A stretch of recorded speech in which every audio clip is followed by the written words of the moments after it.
한국이 그동안 가만히만 있었던 데에는 다 이유가 있었다. 우린 한국에 완전히 속고 있었다. 현재 태국 현대 자동차 공장에서 태국인 노동자들이 대규모 불법 파업을 벌이고 있는 가운데 반한 감정에 휩싸여 광란의 모습을 보여주고 있던 태국 전역에 한 한국 관련 충격적인 영상이 공개되자 상황은 급변하게 되었다고 하는데요. 그렇다면 태국 전역을 충격의 도가니에 빠뜨린 한국 영상의 정체는 대체 무엇일까요? 안녕하세요. 저는 태국 출신의 안홍이라고 합니다. 저는 현재 태국 노동부에서 일하고 있으며 태국 국익에 최대한의 기여를 하고자 열심히 일하고 있는데요. 그런데 최근에는 그 어느 때보다 바쁘고 정신없는 시간을 보내게 되었습니다. 그건 바로 한국 때문이었죠. 현재 한국과 태국은 전례 없는 외교적 마찰을 겪고 있는 중이고 결국 저 또한 한국 기업의 공장에서 일하는 태국인 노동자들의 권리를 위해 바쁘게 뛰어다니게 되었거든요. 사실 이건 애초에 전부 한국의 잘못 때문에 일어난 상황이므로 저는 한국에 대한 상당한 악감정을 품기도 했습니다. 생각해보세요. 현재 한국에 입국하는 태국인들은 명확한 사유도 없이 전부 입국 거절 및 추방당하고 있는 상황이고 한국에 거주하고 있는 태국인들 또한 불합리한 대우를 받으며 한국 감옥에 투옥되고 있는 상황이라고 하는데 어떻게 태국 정부 입장에서 이러한 상황을 그저 가만히 바라만 보고 있을 수가 있겠어요? 결국 태국 정부도 칼을 빼들게 되었죠. 바로 한국 기업인 현대자동차를 향해 무자비한 칼질을 가함으로써 태국은 차별을 당하고도 가만히만 있는 만만한 국가가 아님을 한국에 보여준 것입니다. 일단 태국 정부는 현대자동차가 이익을 과소보고했다며 소급 세금을 부과했는데요. 또한 현대를 부적절한 초과근무 수당과 같은 노동법 위반 혐의로 고발하고 원자재 수입에 대한 부정확한 신고와 같은 경미한 위반에 대해서는 추가 벌금을 부과했습니다. 결국 현대는 지난 5년간 세금 신고서의 불일치 혐의로 약 1억 5천만 달러의 벌금을 부과받았을 뿐더러 배출한도 초과와 같은 환경 위반 혐의로 약 6천만 달러가 추가로 청구되었죠. 솔직히 저는 태국 정부의 편이었긴 했지만 이건 현대 입장에서는 꽤 억울할 수도 있는 상황이라고 생각하긴 했습니다. 현대는 명확한 규정 준수 기록을 확보하고 있었거든요. 그러나 태국은 정부가 모든 권력을 독점하는 국가로 아무리 현대가 규정을 잘 준수하고 언론을 통해 억울함을 호소하려고 해도 그게 통하는 국가가 아니었습니다. 결국 한국은 태국을 무시한 대가로 기업 하나가 완전히 난도질 당하게 된 것이죠. 물론 태국의 철저한 보복은 여기서 끝이 아니었습니다. 태국 정부는 현대가 안전 인증을 늦게 신청하는 등의 경미한 행정감독을 이유로 현대의 공장 운영 면허를 취소해버렸거든요. 사실 이건 일반적으로 일어나는 일은 아니었습니다. 그래서 현대는 이러한 뜻밖의 상황에 제대로 대처할 수가 없었는데요. 현대는 이 문제를 수정할 수 있는 시간이 30일밖에 주어지지 않았고 문제 해결에는 복잡한 문서가 필요했기 때문에 결과적으로는 현대의 생산 라인은 6주 이상 중단되어 수출용 차량 12,000대의 조립이 지연되는 사상 초유의 사태가 터지고 말았죠. 결국 이러한 예상치 못한 다운타임으로 인해 현대는 약 3억 달러의 매출 손실을 입고 말았습니다. 그러나 태국의 가장 무시무시한 피해 보복은 따로 있었습니다. 태국은 정부 차원에서 현대를 완전히 재기불능으로 만들기 위해 작정을 했고 태국 세관 당국은 과도한 검사를 도입하여 현대의 차량 부품 수입과 완성차 수출을 지연시켰거든요. 결국 유럽 및 아시아 전역으로 수출될 예정이었던 차량들은 람차방 항구에 발이 묶이게 되어 상당량의 보관 비용이 발생하게 되었는데요. 문제는 이러한 지연에 더해 현대 공장의 엔진과 기어 박스와 같은 중요 부품이 14일 동안 세관에 묶여 조립 라인이 중단되었다는 것입니다. 이러한 지연으로 인해 현대는 글로벌 공급망의 차질이 빚어졌고 결국 유통업체로부터 약 4,400만 달러의 벌금이 부과되었죠. 하지만 역시나 가장 큰 문제라면 현대는 적시 배송에 대한 명성에 타격을 입었다는 건데요. 실제로 현대는 유럽에서의 3,000건의 주문이 취소되는 등 무슨 일이 있어도 약속은 지킨다는 명성에 큰 흠집이 가게 되었습니다. 사실 저는 이러한 현대 자동차가 속수무책으로 당하는 모습을 보고 희열의 미소를 지을 뿐이었어요. 한국은 감히 주제도 모르고 태국을 무시했던 대가를 치르는 거였고, 현대 자동차는 막대한 손실을 입음으로써 한국 놈들에게 본보기가 되어 태국인들을 건드렸다간 어떻게 되는지를 아주 잘 보여준 것과 다름이 없었거든요. 하지만 이렇듯 태국의 무자비한 보복을 당하고도 찍소리 못할 거라고 생각했던 한국은 예상치도 못한 반응을 보이기 시작하더군요. 바로 현대자동차는 태국 내의 공장을 전면 철수하겠다는 청천벽력 같은 주장을 해왔거든요.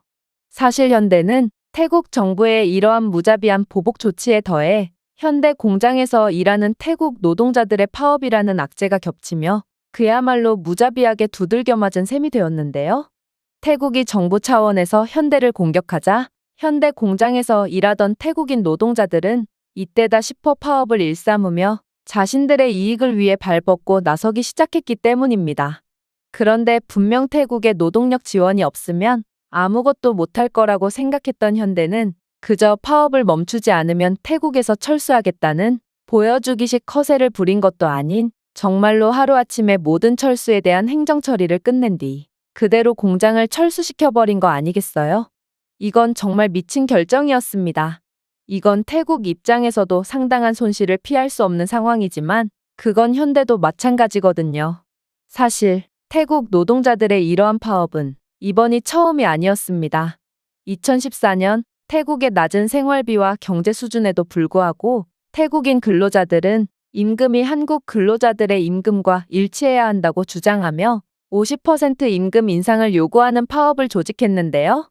솔직히 말씀드리자면 현대의 임금은 이미 태국의 업계 표준을 한참 상회했을 뿐더러 현대는 글로벌 대기업 공장 중에서 가장 많은 임금을 보장하고 있긴 했어요. 그러나 태국인 노동자들은 불법 파업을 감행했고 노동자들은 현대의 관리 사무실을 점거하여 경영진이 3일 동안 중요한 파일과 시스템에 접근하지 못하도록 했습니다.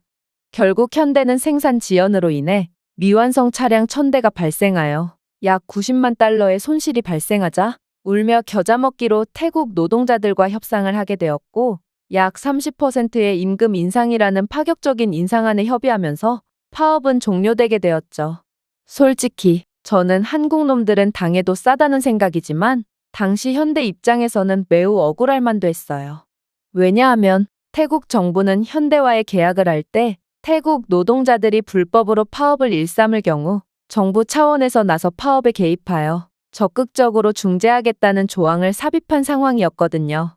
그러나 실제로는 태국 정부는 오히려 불법 파업 노동자들을 지지하며 파업 노동자의 편을 들어주었습니다.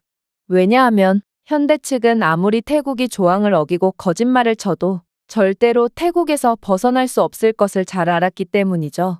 생각해보세요. 한국은 태국의 고품질 노동력의 수혜를 가장 많이 받는 국가인데 태국 정부가 약속을 조금 어겼다고 해도 쟤까짓 한국이 대체 뭘 할 수가 있겠어요?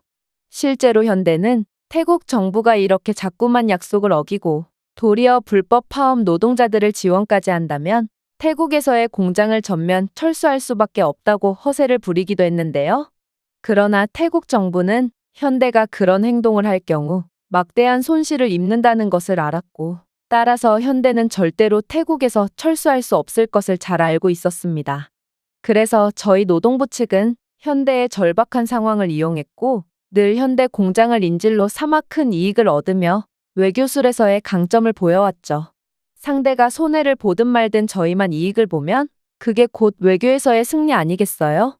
그리고 태국인 노동자들도 정부가 자신들의 뒤를 봐주는 상황임을 아주 잘 알고 있었는지 2016년과 2019년, 2022년까지 연달아 파업을 벌이며 계속해서 임금 인상 및 추가 수당을 요구하더군요. 뒤이어 일어난 2016년 파업에서는 현대가 글로벌 시장에서 얻은 수익을 태국 근로자들에게 추가 보상의 형태로 지불해야 한다고 주장하며 4개월치 보너스를 요구하며 파업에 돌입했는데요.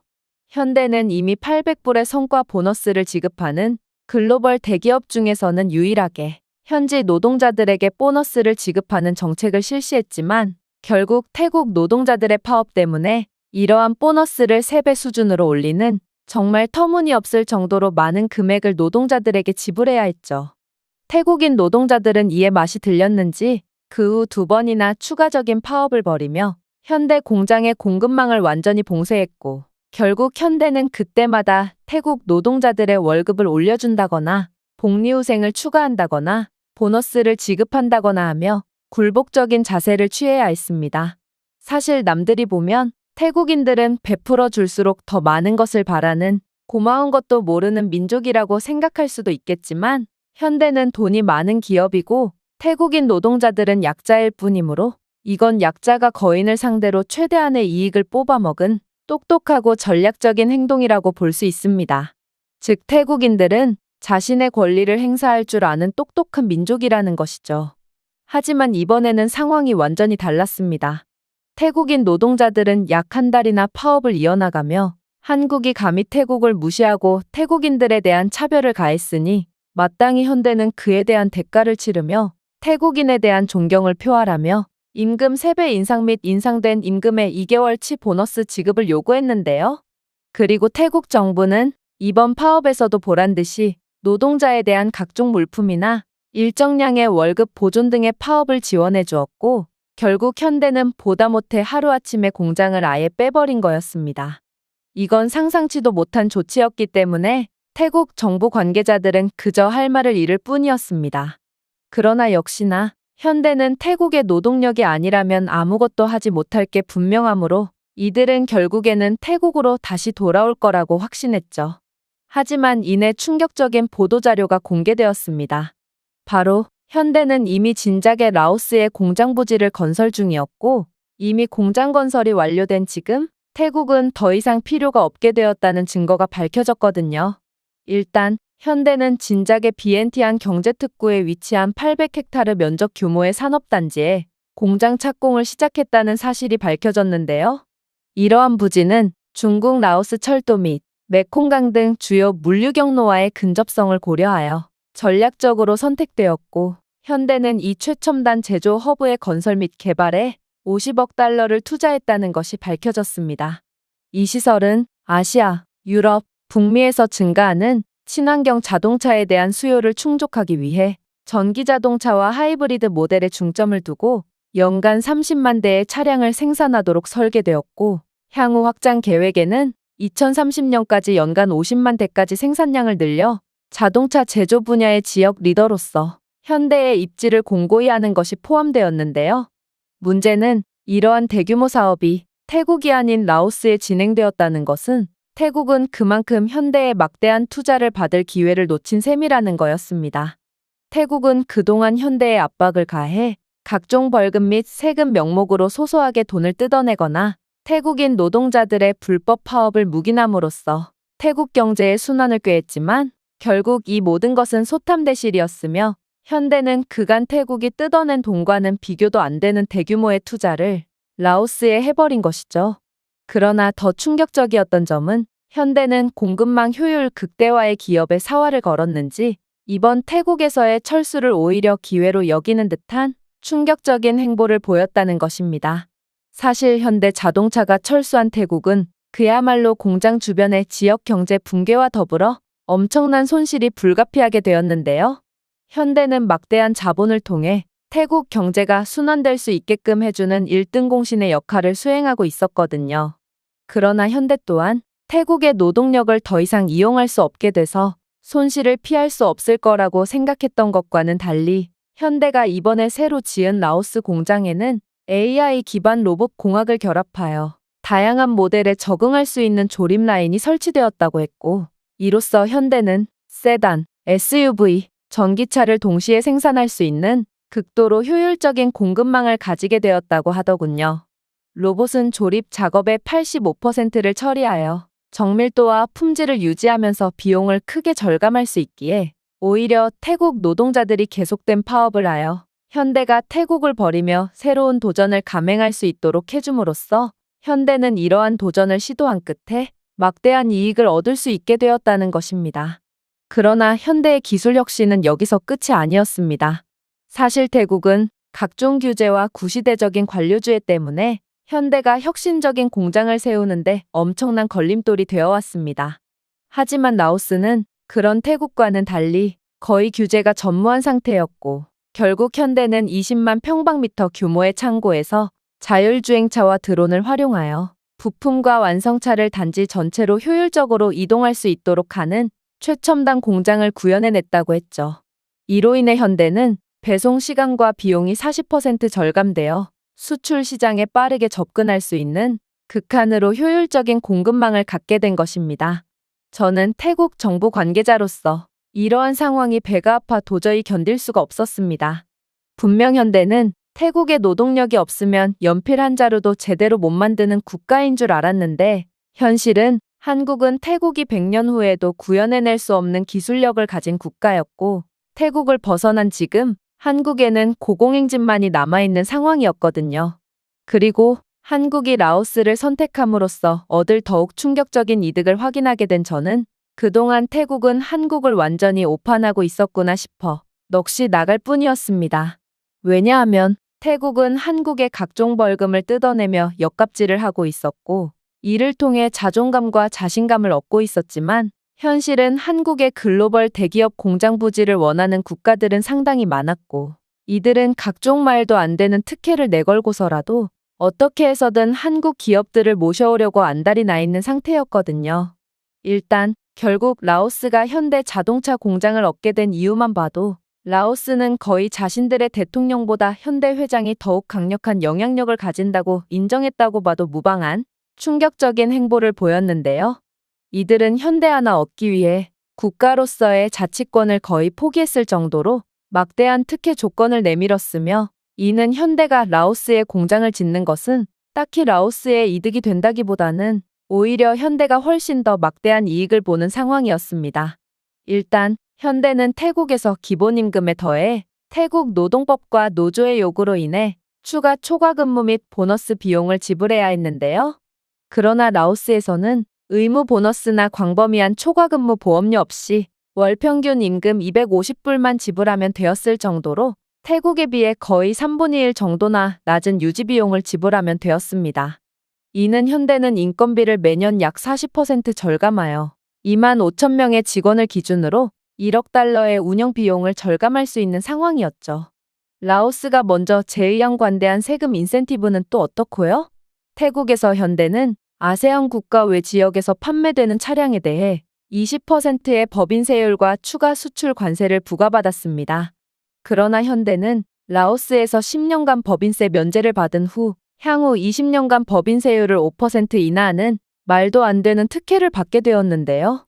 결국 이러한 라오스의 경제특구 정책으로 인해 현대는 모든 수출품의 관세가 면제되는 상황이었습니다. 결국 30년 동안 현대는 태국에서 운영하는 것에 비해 10억 달러의 세금을 절약할 수 있어 엄청난 기업가치 상승을 꾀할 수 있었죠. 하지만 라오스는 거의 조공을 바치는 속국의 신하와도 같이 현대 측에 뭐 하나라도 더해주려고 안달이 난 상태였는데요. 라오스 정부는 현대에 20년 동안 토지를 무상으로 제공한다는 제안까지 건넸거든요. 이를 통해 현대는 20년 동안 2억 달러를 절약할 수 있고 또한 도로, 유틸리티, 물류 업그레이드를 포함한 인프라 비용의 50%를 라오스 정부가 직접 부담한다는 특혜까지 내걸었기에 현대는 연간 1,000만 달러의 임대 비용과 1,500만 달러의 선불 인프라 투자를 절감할 수 있게 되었습니다. 태국에서 현대는 공장을 위한 토지 임대 및 인프라 유지보수 비용으로 연간 1,000만 달러를 지불했지만 이번 이전을 통해 현대는 이러한 비용 절감분을 제할당하여 생산 능력을 20%까지 확장할 수 있게 된 셈이었죠. 그러나 현대 입장에서 라오스를 선택하게 된 가장 큰 이유는 따로 있었습니다. 사실 현대에게 이러한 파격 조건을 제의하는 동남아 국가들은 상당히 많았는데요. 그만큼 현대 공장은 동남아 국가들의 많은 경제적 이익을 가져다주는 구세주와 같은 존재였고 태국은 그야말로 주제도 모르고 한국의 역갑질을 하는 미친 짓을 했던 거였습니다. 그런데 라오스는 유연한 노동법과 경제협력개발기구 합의의 일환으로 현대가 20년 동안 파업이나 노조의 간섭을 받지 않도록 보장까지 해왔는데요. 결국 현대는 중단 없는 운영을 통해 전체 생산 능력을 유지할 수 있으며 연간 생산량이 5만 대 증가하여 연간 10억 달러의 추가 매출을 달성할 수 있다는 전망까지 나오게 되었습니다. 태국에서 현대는 잦은 파업과 노동력 요구 증가로 인해 생산 중단 시간과 평판 손상에 직면했고, 태국에서 발생한 파업 관련 다운타임으로 인한 연간 2천만 달러의 비용이 들었지만, 라오스로 공장을 이전한 현대에겐 이러한 불상사가 전혀 없어지게 되는 셈이었죠. 물론 라오스는 중국 라오스 철도와 메콩강 운송 링크를 통해 주요 시장에 더 빠르고 저렴하게 접근할 수 있는 지리적인 이점이 있다는 것도 크게 작용했는데요.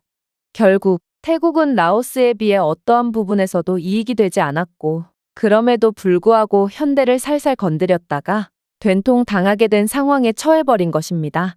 사실 이건 정말 상상치도 못한 상황이었기에 대부분의 태국 정부 관계자들은 이게 대체 꿈인지 생시인지 분간조차 제대로 못했는데요. 현대는 도대체 어느 틈에 라오스에 대한 공장 건설을 추진해왔던 거란 말인가? 태국 정부는 이러한 상황에 대대적인 조사에 착수하게 되었고, 결국 한국은 알면 알수록 정말 놀랍도록 노련하고 천재적인 국가였다는 것을 알아내게 됩니다. 그간 한국은 태국 노동자들의 파업에 속수무책으로 당하고만 있었기에 저는 이들이 바보라고 생각했지만 한국은 다 계획이 있던 거였거든요. 일단 한국은 태국 이전의 베트남 및 다른 동남아 국가들에 의해 계속된 뒤통수를 맞아왔던 국가로 이러한 상황에 대해서는 완벽하게 대비가 된 국가였는데요. 한국은 불과 수십 년 전까지만 해도 가난함을 몸소 겪어봤던 나라였기에 동남아 등의 자신들보다 못 사는 국가들에겐 호의적이고 여러 지원을 해주는 정책을 시행해온 나라였습니다. 그러나 태국을 비롯한 대부분의 동남아 국가들은 잘해주면 잘해줄수록 고마움을 모르고 오히려 한국의 뒤통수를 쳤고, 한국은 이러한 경험을 통해 한번 자신들을 배신한 국가들에 대해서는 국물도 없는 단호한 정책을 취하게 되었습니다.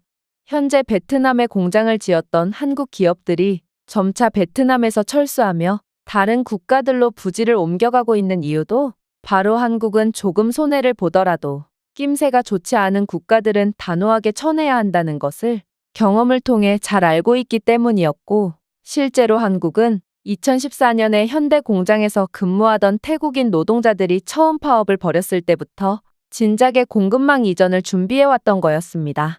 동시에 이 말은 현대 자동차의 태국 철수는 그저 시작일 뿐이라는 소리였는데요. 한국 기업들이 줄줄이 베트남을 빠져나가서 결국 베트남의 경제가 곤두박질치게 된 것처럼 태국에 공장을 지었던 다른 한국 기업들도 결국 현대 자동차처럼 줄줄이 이탈하게 될 것이고, 이는 태국에 엄청난 재앙으로 작용하게 될 게 분명해 보였거든요. 하지만 이러한 한국 기업 철수에 대한 공포도 잠시, 현재 태국 통계청에서는 이번 라오스가 현대자동차 공장을 들여옴으로써 어떠한 이익을 봤으며, 이러한 라오스의 이익이 태국에 어떠한 잠재적인 손해로 작용할 것인지에 대한 영상을 공개했고, 이로 인해 태국 국회는 완전히 뒤집어진 상황인데요.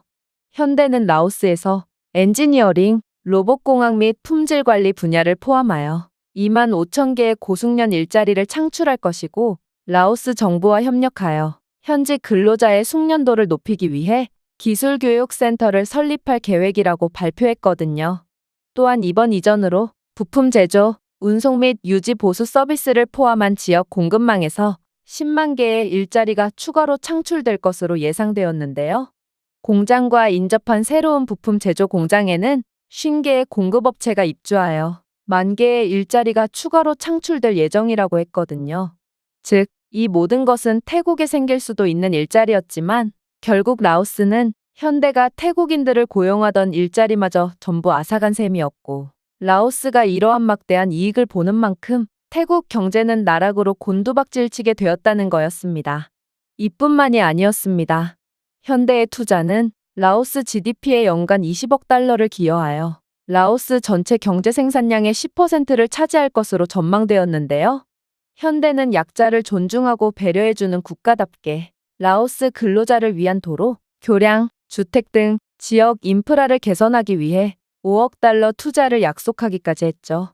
태국 통계청에 따르면 태국은 현대 공장 하나 나간 것만으로 GDP의 7%나 곤두박질 친다고 했는데, 라오스는 이러한 태국의 손실을 그대로 이익으로 취함으로써 새로운 동남아의 다크호스로 부상하게 될 거라는 말이었습니다. 심지어 통계청은 라오스 정부가 현대에 다소 무리한 특혜를 퍼주면서까지 이들의 공장을 유치한 진짜 목적까지 공개해버렸는데요.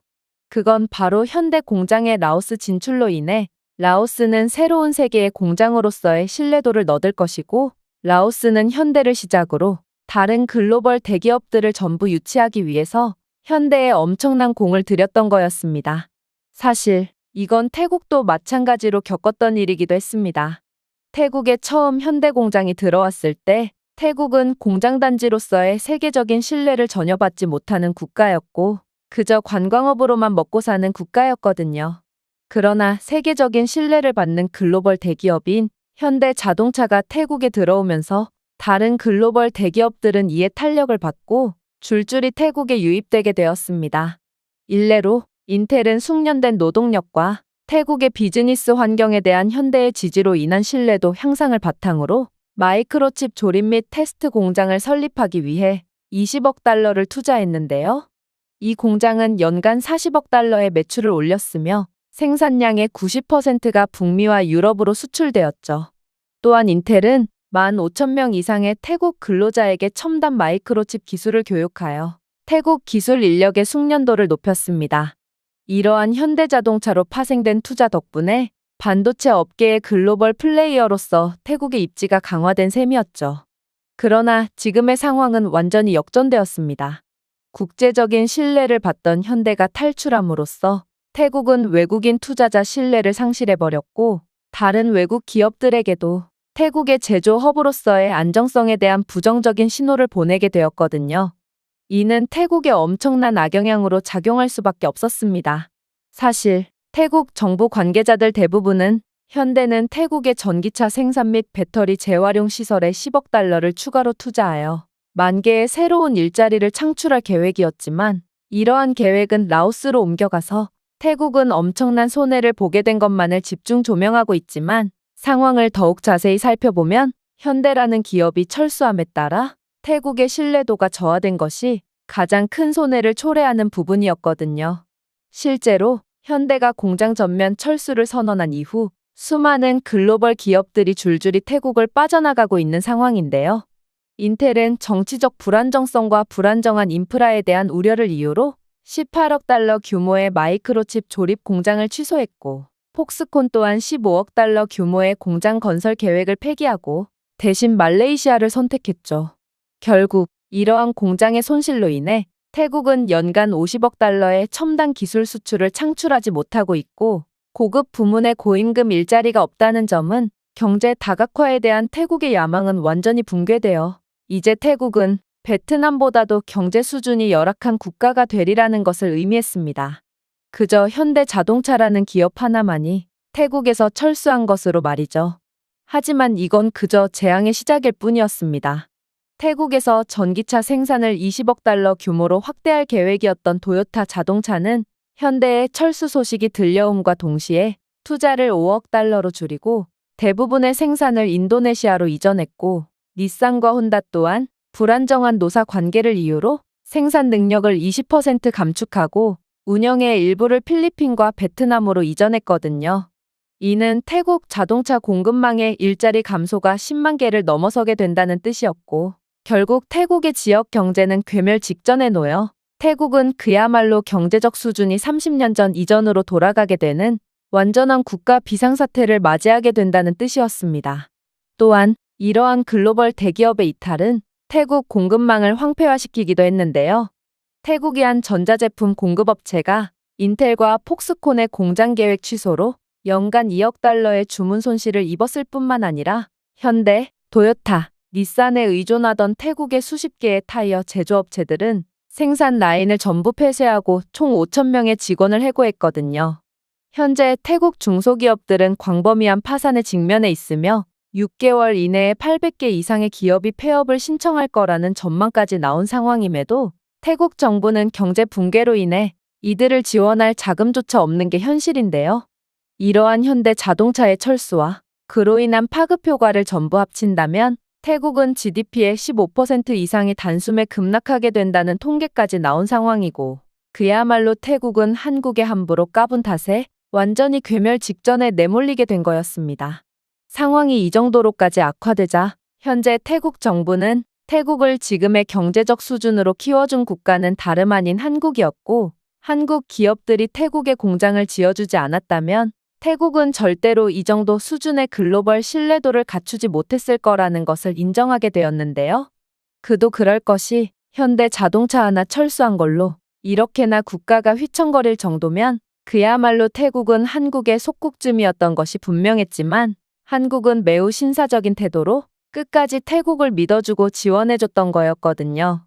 그러나 태국은 너무나도 뒤늦게 정신을 차리게 되었고 이제는 라오스가 이러한 태국의 발전사를 그대로 답습하게 되어 태국의 그동안의 한국 덕분에 쌓은 부와 명성은 그대로 라오스로 이전되게 되는 상황이었습니다.